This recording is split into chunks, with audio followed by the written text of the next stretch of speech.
Good evening to you people who have turned the show on tonight.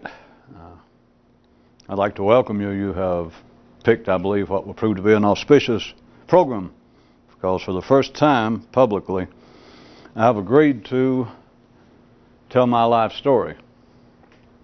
And I will be telling you about my most unfortunate and unhappy childhood.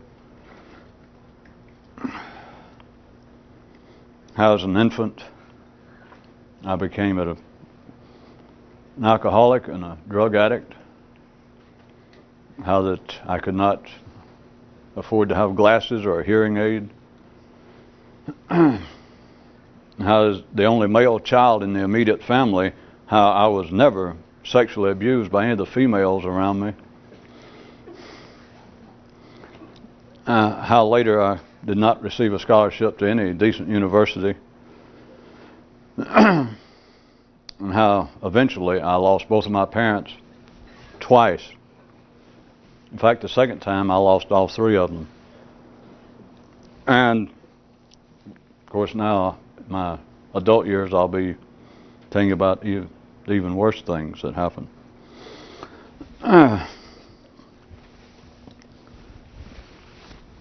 Besides that bit of parody,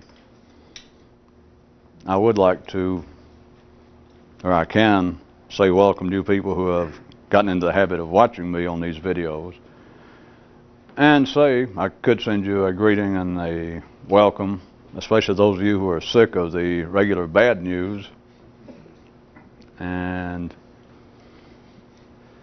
of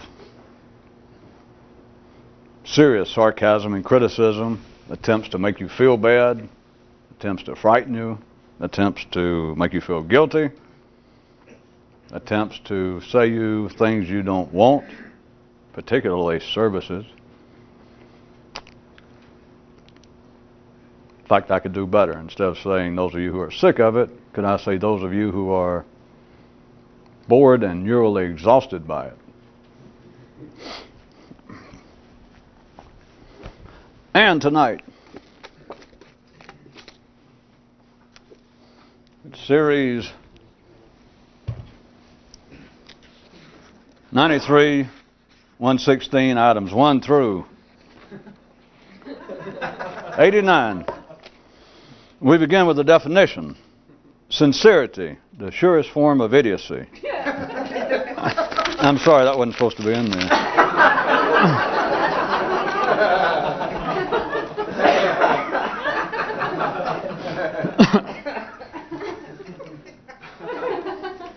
Now we're on track.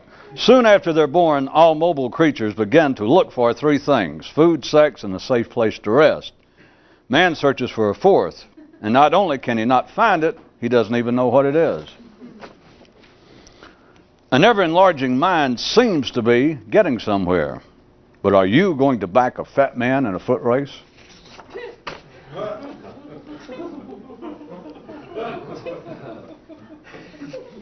I guess now on to a real definition. Seekers of the truth. Those who didn't live long enough to complete their work.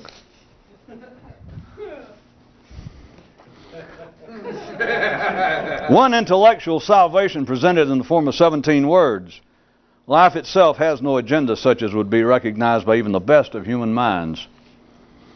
A simple sentence is a happy sentence, since it will always find a home. Understanding it, however, is another matter altogether. And now for a brief item concerning man. Those who talk a lot have a lot to hide. One man who tried to think was asked, "What do you think about?" And he replied, "Life." And was asked, "And what do you think about life?" And replied, "That it's alive." As regards the matter of there being a consciousness possible that is other than just intellectual activity, we could say that there is the mind, and then the something else mind. How things are, and how certain things are in such a way that the ordinary can never see how they are. Myths are maps, and myths and maps will not take you anywhere. Myths aren't practical, but if they're not practical, they're not myths. Whenever he had something of general importance to say to his overall mental awareness, this one man would oftentimes begin by saying, "Good evening, ladies and gentlemen, boys and girls, tumors and goiters." War news from the intellectual front. A man who's angry is wounded, and one who's mad about being angry is damn near dog food.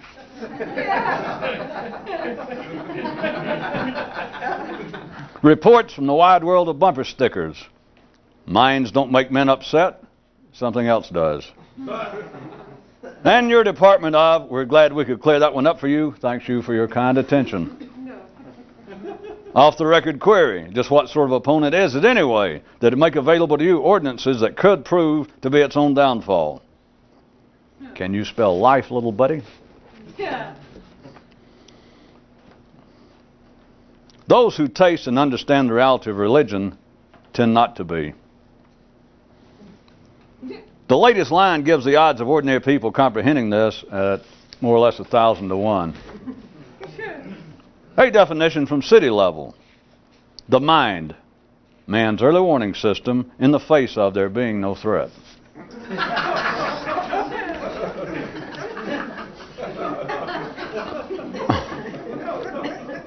One chap's present declaration. I don't care how old it may be, a cliche is still a cliche. As everyone headed for the garden gate, Coach Life said to them, "Don't bother to suit up if you're not going to play. But hey, everybody's going to play." The news of the day. Men with something stupid to say will say something stupid.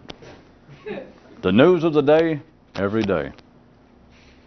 Philosophy of the day. Carousels inquire not into the IQ of the fuel, what powers them.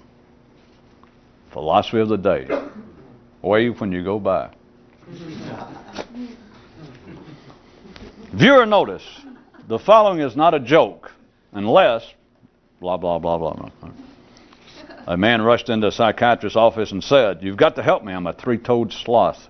And the doctor replied, "You're no sloth. And the man screamed, "Then it's worse than I thought. I'm not even myself." Note, you may now return to your rational channel. Before man, no laughter. Before man, nothing to laugh about.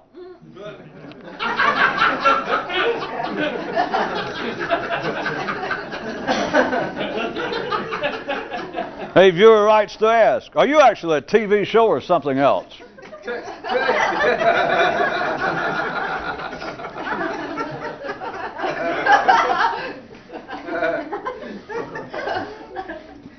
You read of others' triumphs, their trials, their travails, but your mind still stays hungry till it eats its personal tails. You read of others' triumphs, their trials, their travails, but your mind still stays famished till it consumes its own sweet and sour gossip. On this one planet, the creatures now say that a mind still working is a mind on the blink. Musical news from askewed views. Definition, folk singer. Someone who seems to regret being a folk.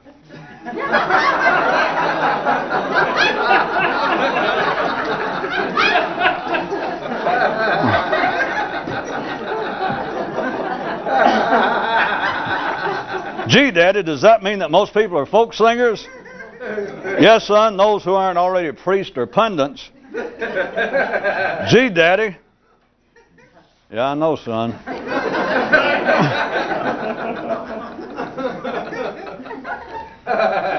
Yes, it's true. The world of professional mind wrestling is rigged. For I can tell you in advance that ultimately this reality's tag team championship will be held by the duo of either or.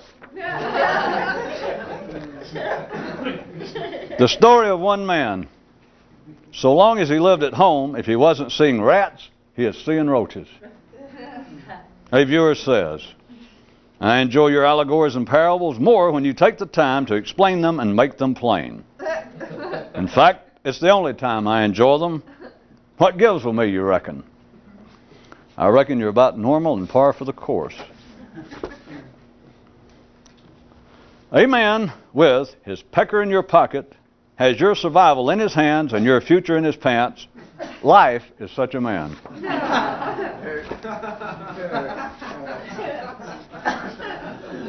The split's sort of like this.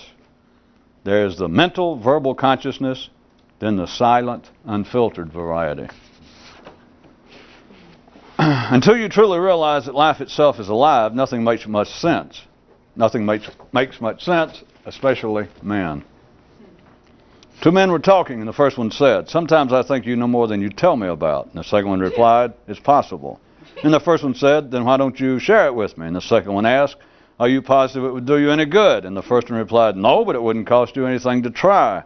At which point the second man responded, "If I had a very special food that nourished me as did no other, and it was in limited supply, and you did not know that if it would truly benefit you or not, would you ask me for some of it?" Life contacted me to say that it particularly enjoyed the item the other evening concerning the man who began referring to himself as, "Hey, you cheap whore," since he said that that's what life would end up calling him anyway. Life said it, enjoyed it, nothing else.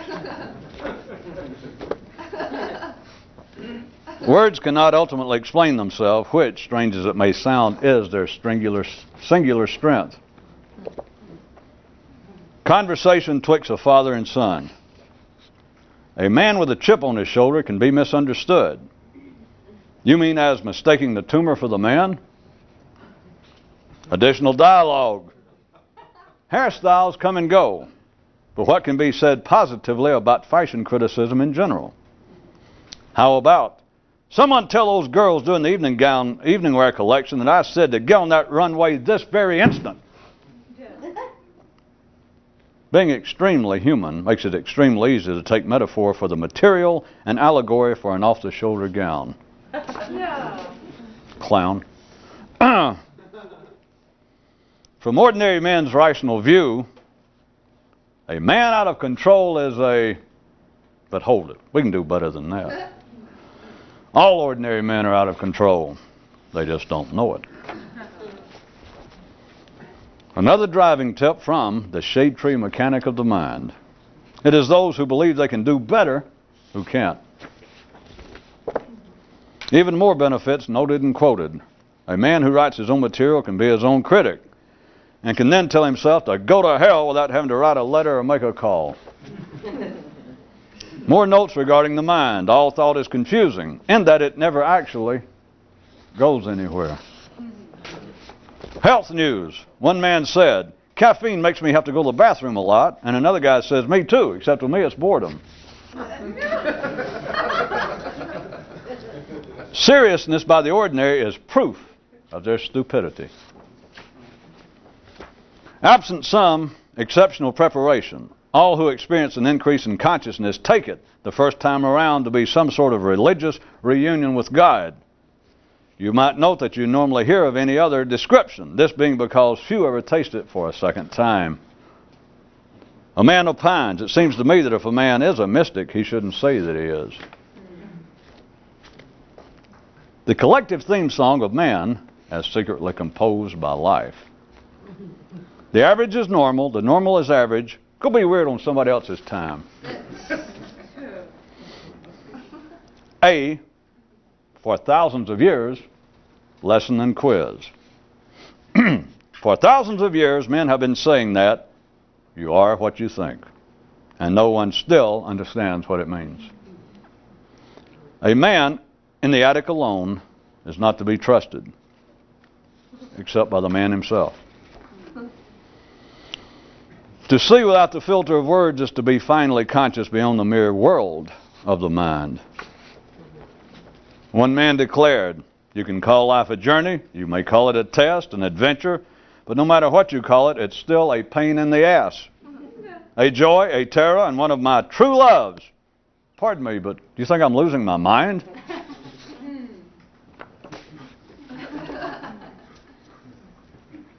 A pundit, a dwarf with a real loud voice. Proverbial wisdom update. Notes an observer, God must especially love the common man because he made him so stupid.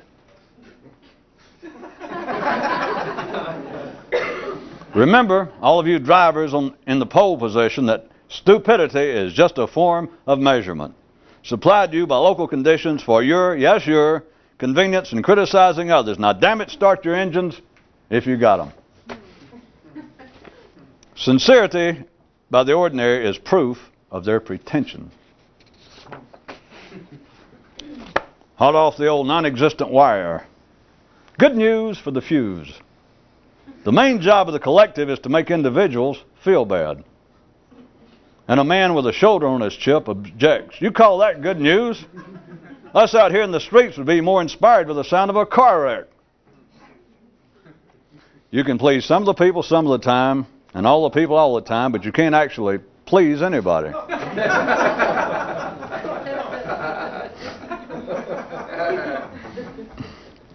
In a local city, a lad asked his dad, why do we have figures of speech like metaphors, symbols, and allegories?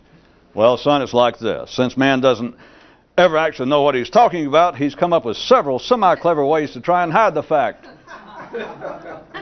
Some years later, the boy, now damn near a man, pondered, just what is it that words are afraid of anyway? In his striving for something extraordinary, one man said to his mind, out of my way, to which it replied, but I am the way. All things are simple and separate, except that they reside in a complex, correlated reality. Trying to find something worthwhile to do with the mind is the undescribed job everyone is born into. The frontiers of an individual's consciousness is normally whatever the boundaries of the collective's is. A man in hunger for a desperate hobby heard this, nodded, but then declared, screw the speed limits, full throttle ahead. Truth is, life will let you get by with a lot, as long as there's just one of you. Say, is there just one of you? There is of a conscious man.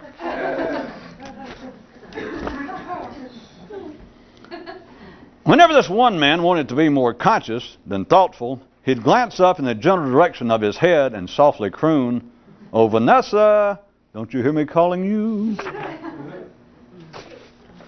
Cliches, the attempt to establish a temporary verbal tribe. One man compiled a long list of cliches and then began to live them.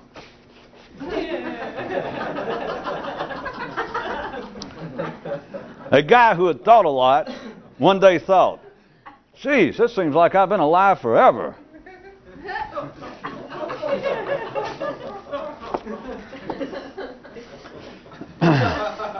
Describe futility in surround sound, living color, and with a capital F. The taking of myths as factual historical adventures and of allegorical narratives as descriptions of actual places to go. Anything done by the ordinary is proof of their ordinariness. One man says his hobby is a relentless looking at, pestering, and nonverbal questioning and investigation of the mind. When it comes to an uncompromising scrutiny of what a man knows, it will say to him, leave me out of this. A hobby that is not aimed at the future is not much of a hobby. A man writes, so okay, so I've listened to you and I can kind of agree that sometimes life ain't too bad, but I still think that people suck. Afraid he doesn't quite have it yet.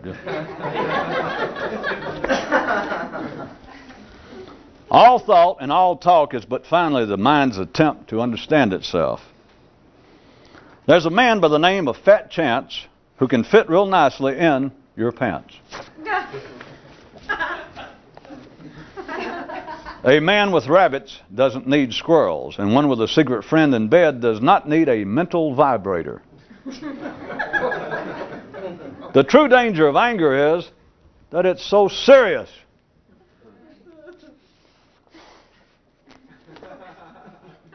One man looks at the mind. Commentaries are bad enough, but commentaries on commentaries, hey, give us a break. One man had special areas in his house. One where he'd do exercises, another where he'd do his reading, and another place where he'd paint and play music. Question, do you have such a house in your mind? You could describe this new state of consciousness as the brain thinking with nothing to think about. A guy says, okay, you've convinced me. I distrust all objects and nouns. Now can you save me from certain operations and verbs? Yeah. How it goes? Upstairs.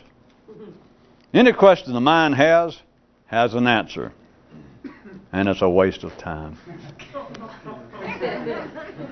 Note, you can, however, make a meaningful distinction between an answer and a survey. Time for another round of the answer, then question game. Bad blood between them from birth. Describe the relationship between a thinker's mind and consciousness.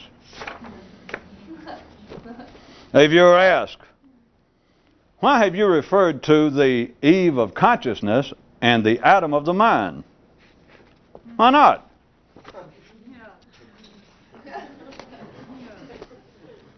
The truism. You can't hit a moving target. The truth. The mind doesn't have any interest in thinking about this.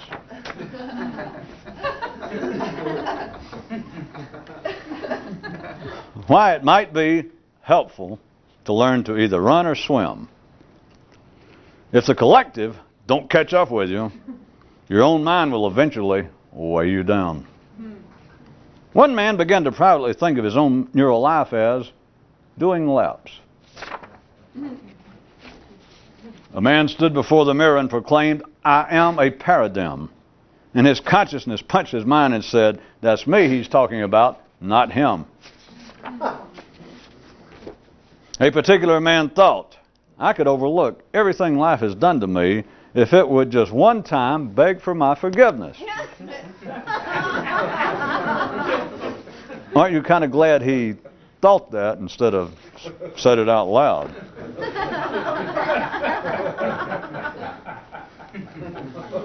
Religion. Another attempt to give the mind something specific to do. Expanded historical view. Speech. The first attempt to give the mind something to do. Mythology. The first attempt to give the mind something specific to do.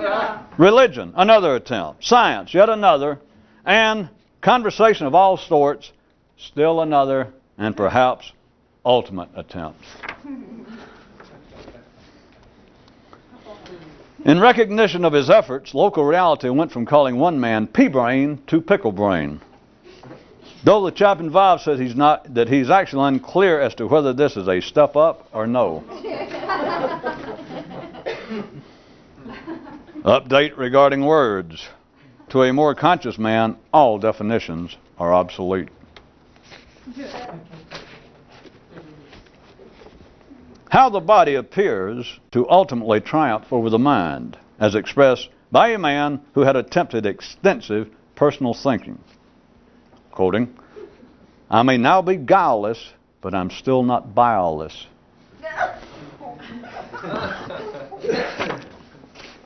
Do note that like consciousness, the mind is not a thing, but an operation. Intellectually, the life of a pauper and the life of a rich man are the same, except that they're not, and yes, they are. And so what? And what's it to you, fatso? Viewer poll. Was this one still too allegorical for you? Fatso. A man's level of consciousness is his personality, and will determine the extent of his understanding as surely as his height dictates the atmospheric pressure his head will experience.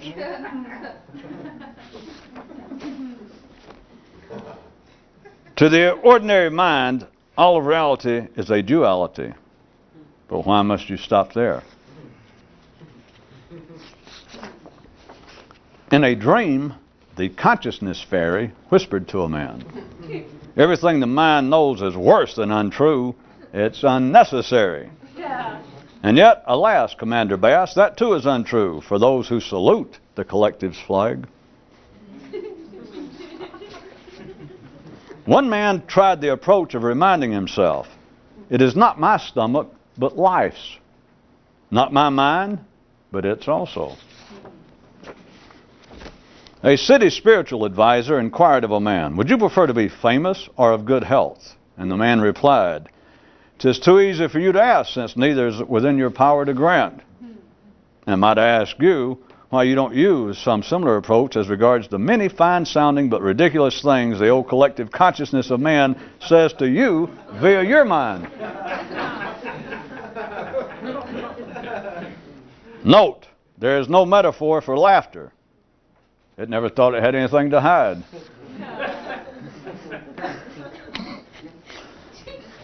Simply put, for the moment, when more conscious, there is no distinction between the mind and consciousness.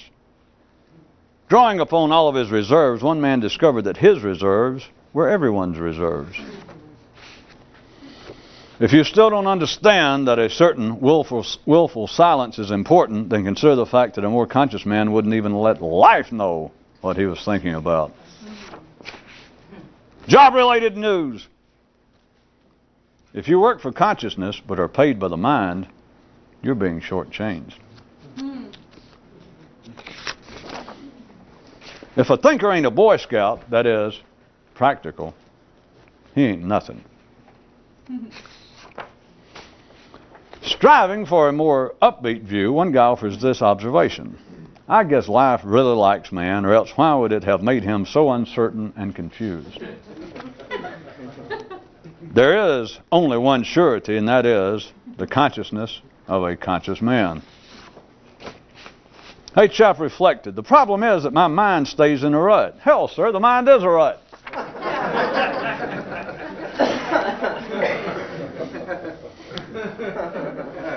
Becoming conscious anew is at once evolution and revolution, in that it involves both a forward linearity and an upward spiral.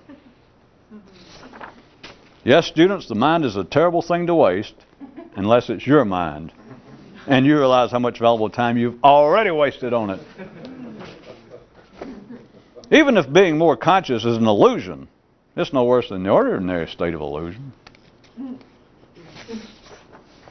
Soon after birth, all ambulatory creatures begin to search for three things: food, sex, and a safe place to rest. Man seeks a fourth, and not only can he not find it, he doesn't even know what he's looking for. Pulling his toga tighter about him to help block out the chill of the crowd, he gazed out across the steps and thought, curious, how I came here originally to praise the mind, but now seem bent on slaying it. Ah.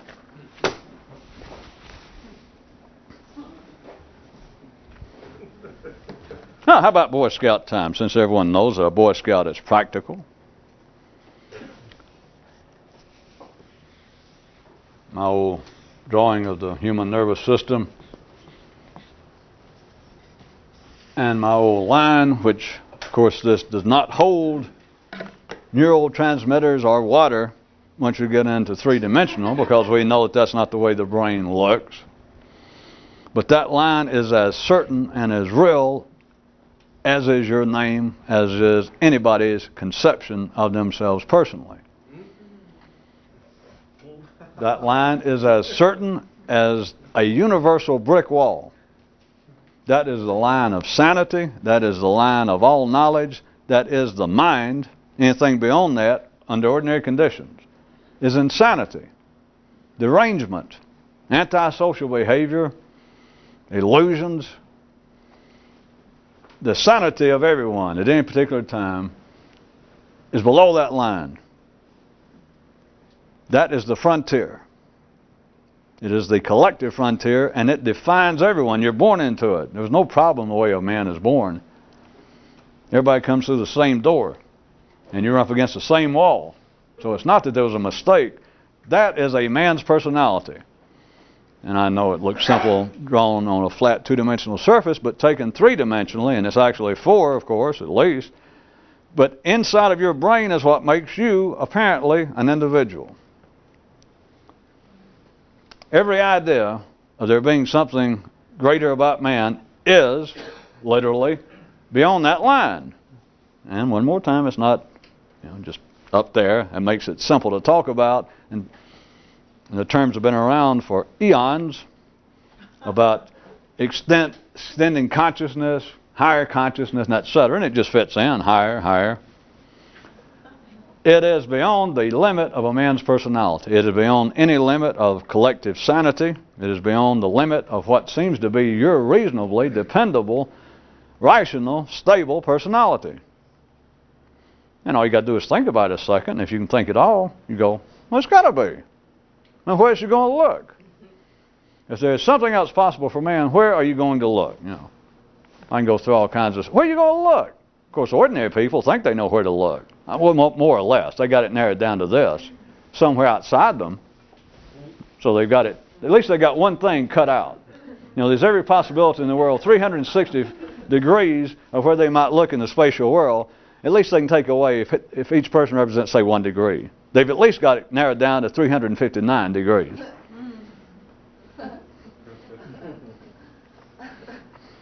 Everything that someone is attempting to do that's always gone by the name of attempted mystical experience, all the forms of fasting, everything that people's tried to do to give themselves some sort of extraordinary jolt. Change their diet, fast, dance, chant, pray, meditate, make themselves dizzy, lay down, stand up, run, lay back down, whatever I'm leaving out. Drugs, of course, always one way to try it. But all of those things are attempting to do one single thing. They're attempting to push the juice above the line. That's exactly what they're doing. And there not being anything pertinent, anything necessary to be conveyed amongst ordinary people along those lines, there is, on that basis, no physiological, no medical, especially no psychological, theological explanation, even investigation of that. Those of the latter persuasion I just mentioned, if they hear about some kind of extraordinary intellectual or some conscious experience or some experience in consciousness that somebody reports as some extraordinary nature, those of a more scientific, more literal bent, of course, dismiss it as, it's imagination, such as imagination is imaginary.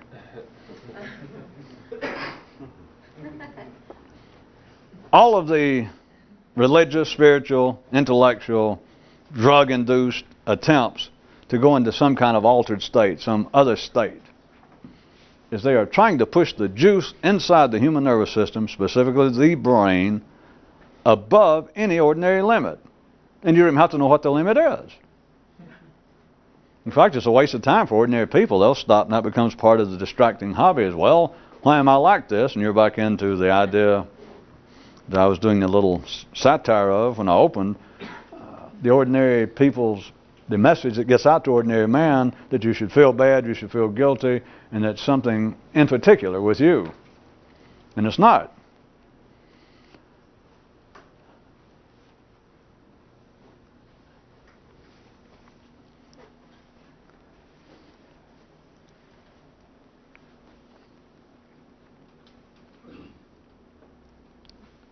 You're attempting to literally juice up the brain, your own consciousness, in areas that are irrelevant temporarily, presently. They are absolutely irrelevant to the collective. I can explain it or point to it, speaking having to do with time, or I can do it apparently with space. That is, I can say that everything that men have attempted to do to change their consciousness, to expand it, one description is they're attempting to do it in an area of the brain, in an area of consciousness that is presently unnecessary. And no matter when it was somebody who did it 3,000 years ago, right then it was unnecessary compared to the collective of the time. And anybody doing it now, even if it's changed slightly, it is still unnecessary. But you can also look at it spatially, vis-a-vis the temporal. That is, ignoring time and describing it this way, that whatever people are attempting to do to expand their consciousness, they're doing it in an area that the collective finds irrelevant, no matter when it is. Because what the collective find relevant is sanity. What the collective find relevant is each person identifying themselves individually compared to everybody else. That's how you know that you're sane. Though people do not analyze it in this way, that's one way you know you're sane is you step out in the morning, you step out each day, and there is like a jigsaw puzzle. And you fit in somewhere. You get up, your wife, your husband, your kids say, "Hi, Dad. Hi, Fred. Hi, Mary." You know, that kind of gets you going. You look in the mirror, and sure enough, it's you. It's not Pee Wee Herman or somebody. It's not a stranger. But it is much more deep-rooted than that, and it is not psychological. It is physiological. It is the same basis to try and distract you from believing that some sort of acquired physical or acquired psychological role-playing. It is as much physiological and physical as is every wolf, every chimpanzee knowing where he belongs in the pecking order of his little tribe, his group. It is only by you playing off of, you being separate from, consciously, mentally, from everyone else, that you step out of the house or you get out of bed each morning and you know that it's you. Because you look around and there's a whole bunch of not yous. And so you know those are not you. That is the collective. Of course, it's ultimately life behind it all. But that is the collective, the arrangement, defining who you are. Which, you know, that's no problem. Because defining who you are is no more, if you keep it at a manageable level, defining who you are is no more than dressing up like most other people dress, and a reasonable haircut, and, you know, and in public, not, you know, doing anything too upsetting, unsavory. But what is of some interest to people attempting to do something extraordinary themselves is that the collective, again life, it's not a conspiracy, but the collective defines not just reality, but they define what you think. They define how conscious you are. Now I had one tonight, one of the items that said a man's level of consciousness is his personality. That's one way of putting it. But no one is. His level of consciousness is dictated by everyone else's collective reality, and that makes everyone, that directs everyone's personality. Once you understand that, which is really not that big of a shake, you also understand why no amount of education, no amount of enlarging the mind will change consciousness. No matter what you do. You can get all the degrees you want to, you can think about everything you want to, and it is on the way to somewhere. You know, you can think about this, and you can think about that, and then you can try to turn it around. You can do all that you want to. But that is not going to change what is, at any particular time and place, a man's understanding, his consciousness. It cannot be done. I mean, it's just two different things.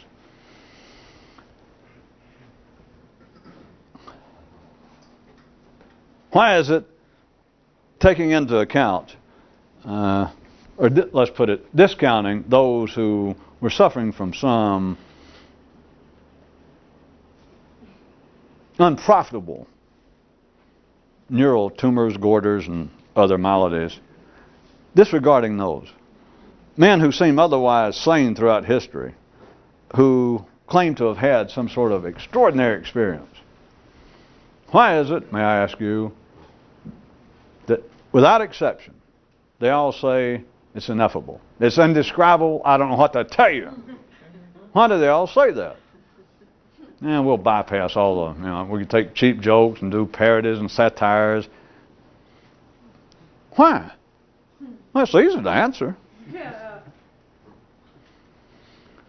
Below the line is verbal reality. That is, we don't have to single out scientists and the literal-minded to say, well, they always discount it. It's not just them. Anything that is nonverbal, just ordinary people discount.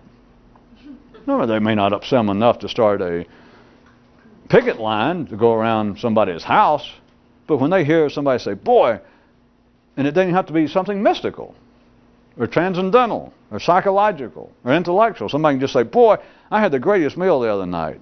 I had food that you wouldn't believe. And his buddy says, well, describe it to me. Well, I can't. Well, I mean, what was it like? Well, nothing I ever had. Well, I mean, it's got to compare it to something. You know, was it close to, was it meat or vegetables? What was it close to? I can't tell you anything about it. I mean, all it takes a few seconds, even, among close friends, they think, he's overheated, he's drinking again. You just lose interest. You can't help it. Just about anything that mundane. If it is not verbally supported, if someone says, I can't explain it to you. Oh, come on. I mean, it was food, food's food. What was it like? Was it fried? Was it Mexican? Was it Chinese? Thai? What was it? I can't describe it. How long is it going to take? Hadn't I done enough? You'd lose all interest. Boy, I saw the greatest movie. You ought to go see it. I know what. This is a movie like you've never seen. Well, what was it about? I don't know. I can't tell you. Well, who was in it? I can't tell you. Well, what was the plot? I can't tell you. Oh, come on. No, I can't tell you anything about it. I mean, I'm wanting to because I want you to see it so bad. Well, tell me something.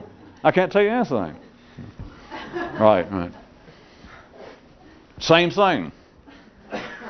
There is nothing curious. There is nothing mystical. There is nothing Twilight Zone. It is simply beyond words. And I'm not the first one to bring this up. They've been saying it very shortly after the first man had some sort of experience beyond the collective level of consciousness, thousands of years ago. But what people still will not accept, what people will not think about, is that there's nothing strange about being conscious without talking. Oh, all right, it is strange. But come on, it's not that strange. I guess we've about exhausted the subject.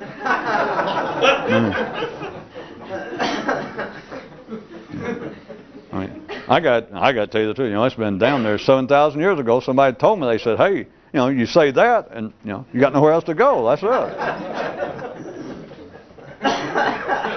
Guess they were right.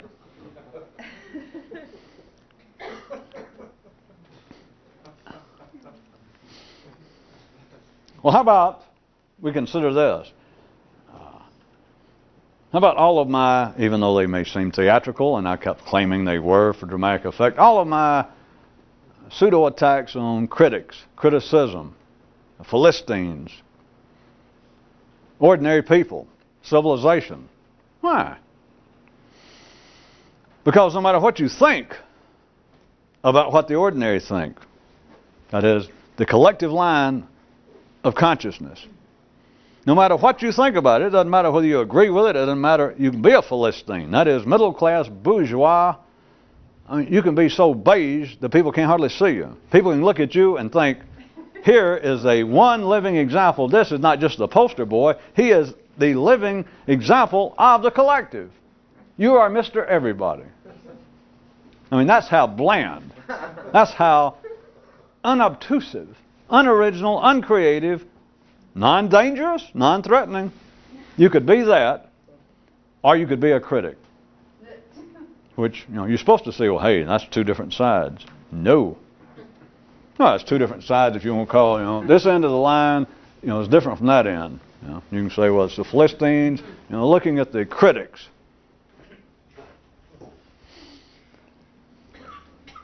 No matter what you think about what the collective thinks, you can't escape from it. There is nothing else to think. Once you've thought both sides, if you cannot go past that, if you do not then understand that there's simply two basic forms of energy run your mind and everyone else's, and that you can't go anywhere past that. You can get in the pole position, and when they fire the gun, that is, you go to the gate, that is, you're born, you'll still go in circles. Once you understand that, then there's for the sake of talk, we can say it, a third possibility. But then after that possibility, if you can make it some sort of continuing reality even for a few seconds, God forbid a few minutes, it's beyond a third possibility of thinking. It is then into something else. How about this? You're kind of on your own. You're not passed out. You're not certainly in a religious daze. You're not a Philistine. You're not a critic.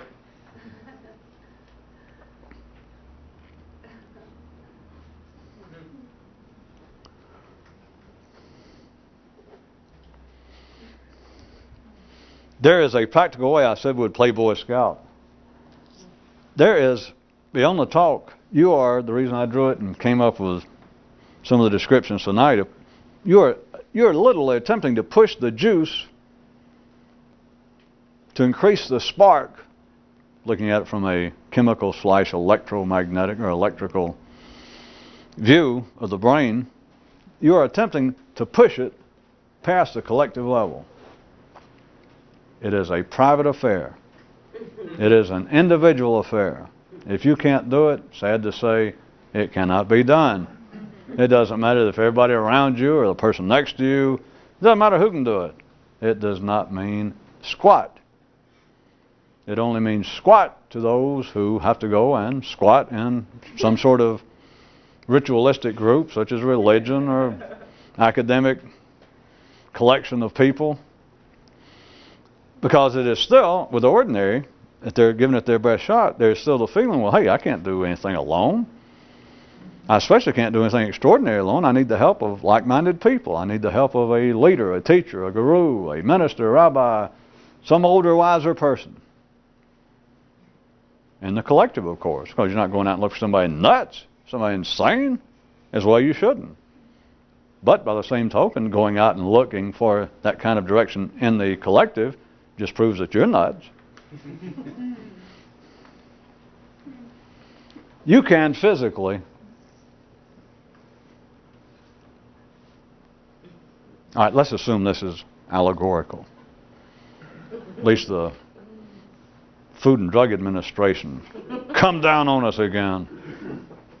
I don't guess it'd be them. Do they have a Federal Bureau of Sanity yet? Figuratively speaking, you can actually feel pushing the juice above everything that you think, against what you think, trying to push it against your personality, trying to push it against your sense of what might be correct, pushing against your sense of all criticism of other people's misdirected impressions of what is correct. I can go on describing, but what you're doing, you're physically pushing against what seems to be you. But put very simply, you're pushing against your mind. Because your mind, that is your ordinary level of consciousness, is you. Now I know you're your body, but we're talking about post-survival. We're talking about what makes you unique. Humanly speaking.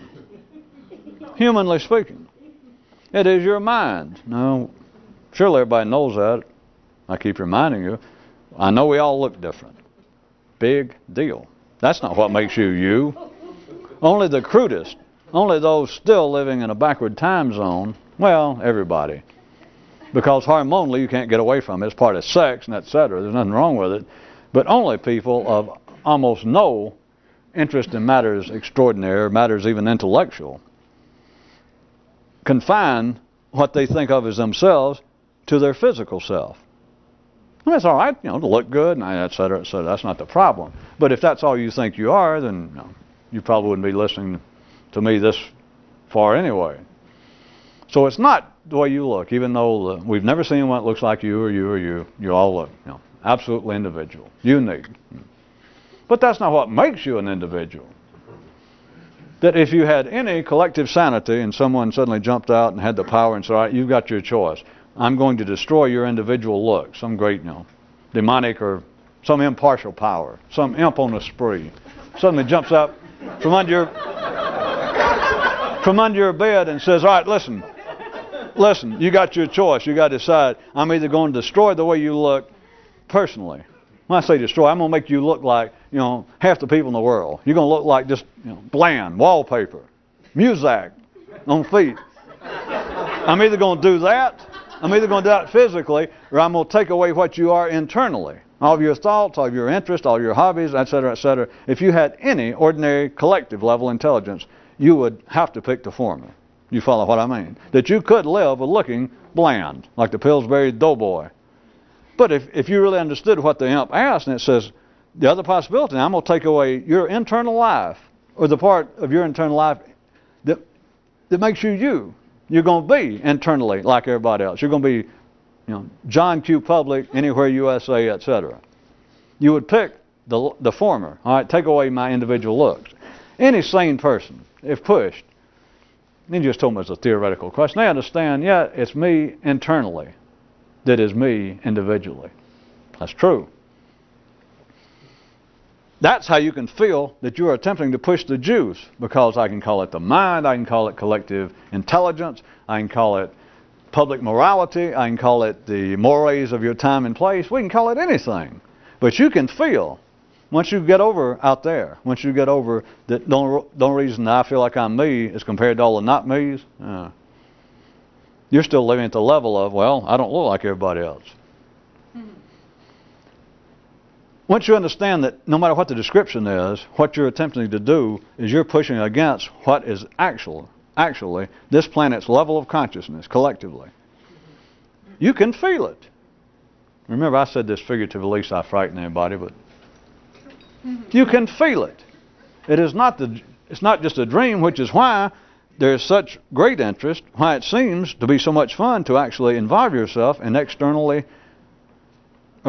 drugs that seem to be of some psychedelic nature.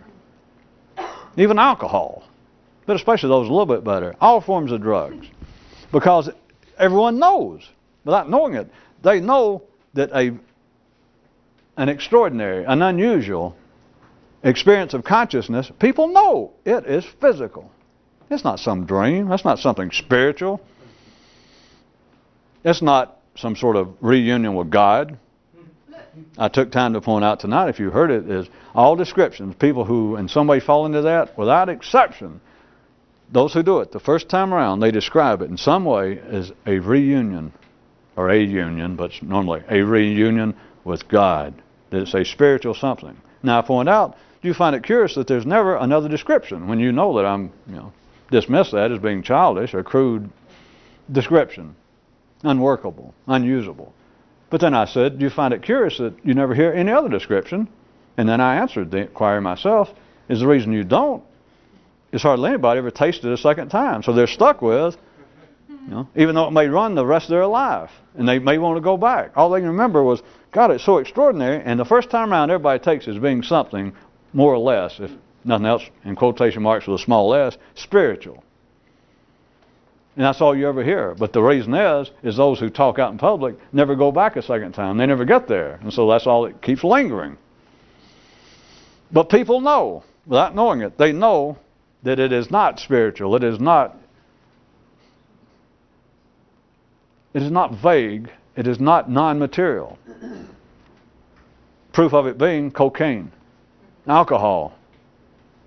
But you can do it in your own brain, because that's all, I assume you people know, that's all cocaine is, that's all psychedelic drugs are. They're a crude imitation, and I don't mean that as an offense, because to most views they're better because they're never too expensive. And all you got to do is buy them. You just buy it and put it in your mouth, put it in your arm, get up to your brain some way. You can feel personally that you're pushing the juice inside of your own brain every time you try not to think what you think. You are pushing at the very line. I wanted to finish up referring to the previous show. If you recall, I was saying to you how many people come up and tell me that they watch the show now, and how much, by God, they don't miss it and they enjoy it, and etc. And then either tacitly or otherwise will say, but I don't really understand what you're talking about. And then I also point out that, hey, that's nothing new.